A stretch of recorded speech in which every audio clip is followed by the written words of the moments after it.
What's going on? I'm kind of excited to do this video for you guys because I just got me a new, I would call it a project daily car. I do daily drive this. It runs and drives just fine, but I got it as sort of a fixer-upper too. So what it is a 1989 Honda CRX SI. Most of the issues with it, I would say, are cosmetic, although down the road I would like to do something like a K-swap or something like that. It is not very fast as of right now, but it is fun to drive. There's no AC, no power steering. This is a driver's car. It's got OEM wheels on it. The sunroof is in okay shape. It does not work currently. I ordered some parts to try to get it to work. It has a little bit of rust on it, but overall, not bad. Need to get I do have a window sash for that, but I might need to get a new one. It's right here. Whoever had it before me, someone drilled holes in it, so I'm probably just gonna get a new one. This one over here is decent. I've already done some work to it. When I was detailing the car, the inside of this was absolutely disgusting. It's a little messy right now, but the sunroof does have a leak, and it was sitting for a long time, so there was algae mildew growing in here. Took the seats out, shampooed the carpets and all that good stuff, and completely cleaned out the inside. It smelled disgusting, and now it actually smells clean. But when I had the hatch open, excuse me, allergy season, I'll open it for you guys. When I had the hatch open, when I went to close it, that latch right there snapped right off. So, come to find out, it is very common for these things to get some metal fatigue. So I went to a junkyard. I bought two just so I could have one on standby. I'll show you one of them.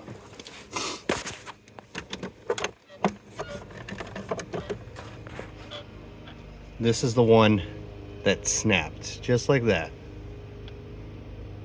So,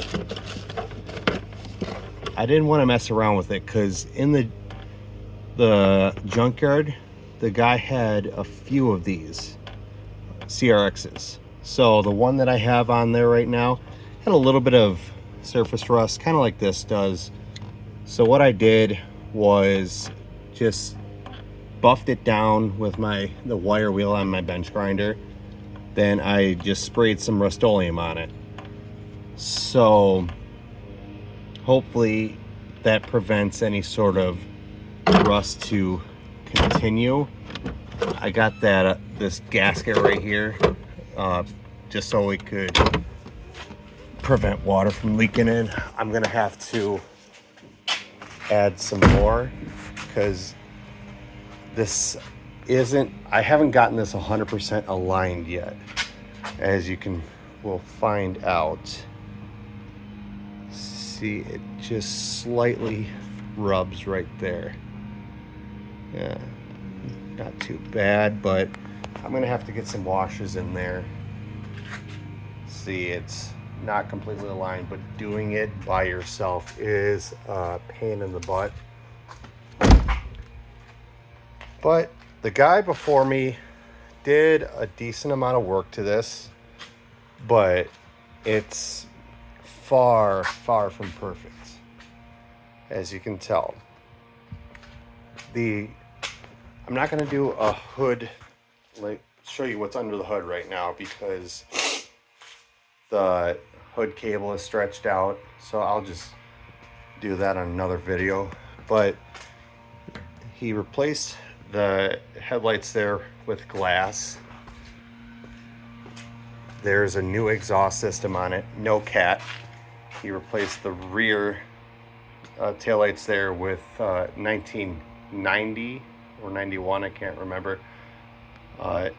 Just because it's a little bit more of an updated look, which I agree. It's rounded right there instead of totally square. New muffler, new rear control arms. I got this car for $3 grand. Now, it is a tiny car, but inside, excuse the mess, but in my garage, by the way. Inside, it's surprisingly roomy. I am not a short guy. I'm 6'6" tall, 6 feet 6 inches tall, and there's a little bit of a headroom clearance, but I just lean the seat back. No issues with legroom. It is a 5-speed manual. And my millennial and older friends remember the cigarette lighters. Kind of cool that it came with that and it wasn't missing. Put my phone charger in there. But I will, where'd my keys go? I'll give her a start for you guys. It is a cold start. I haven't really started this today except to pull it in the garage. Start it up. Push this. There's a little belt squeak right off the rip. Make sure I'm out of gear.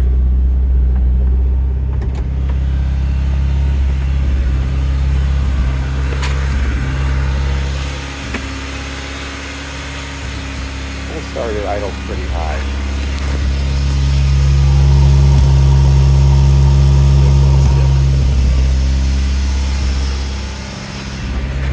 Now, even though the garage door is open, there is no cat on this, so I don't want to figure out I'm getting sleepy all of a sudden. It idles kind of high. Cold start, idles at about $2 grand. When it warms up a little bit, it idles right around 1,000. The miles are relatively low. 147,000, which I guess it's really low for 1989. But I do have to replace the speedometer cable because it kind of, I don't know, it's kind of going in and out a little bit. But no cracks in that. I'm ordered parts for the sunroof here. There's a guy that I'll see if I can post his website in the description. Sorry about that. To hopefully fix the sunroof here. There's no headliner in this. The guy before me said it was totally disgusting, so he just ripped it all out. But I live in Michigan, mid-Michigan. Got this from just outside of Detroit, and there's some blemishes. I gotta fix that right there. A hair of rust right there. A little bit of rust along the sunroof, but none in there.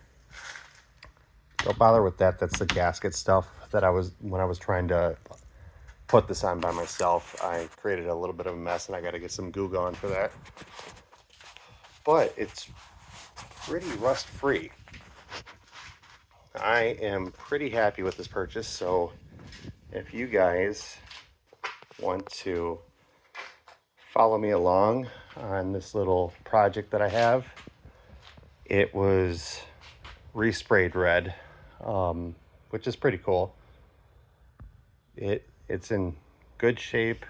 I believe the hood is actually an HF hood that he replaced. That's what he told me, at least. But just a minor tear right there in the seat. Interior is relatively good. He didn't give me a key for the doors, so what I'm going to do is take the solenoids out, take them to a locksmith, and get the solenoids to match the ignition key. The ignition key does work for the hatch, but that radio does not work.